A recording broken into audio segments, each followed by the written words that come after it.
మంది మహనీయులని, శివాజీ మహారాజుని ఆ కన్న తల్లి కూడా ఆ శక్తి, ఎంతో మంది వీరులు తయారు చేసింది ఈ మాతృశక్తులే ఈ భారతదేశాన్ని మర్చిపోకూడదు మిత్రులారా.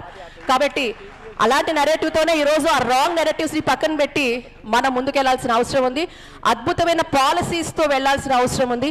లీగల్ ఫ్రేమ్వర్క్, అద్భుతమైన policies, multi stake holder participation, involvement at grass root, క్షేత్రస్థాయిలో మనము ఇన్వాల్వ్ చేసినప్పుడు, అసెస్ చేసినప్పుడు, మేము రీసెంట్గానే ఒక ప్రోగ్రాం పెద్ద ఎత్తున స్టార్ట్ చేశాము, మన గుడి మన బలం.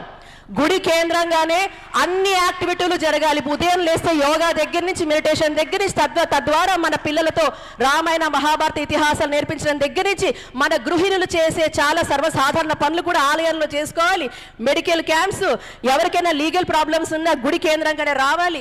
ఇటు ఏ హిందూ బంధువుకి ఏ సమస్య వచ్చినా సమస్య పరిష్కార వారధిగా ఆలయం మారబోతుందని మన గుడి మన బలం అనే కార్యక్రమానికి నాంది పలికాము. అది స్టార్ట్ చేశాము. ఉన్న వాళ్ళందరూ కూడా మీ ప్రాంతాల్లో అలా చేస్తారని ఆశిస్తున్నాను.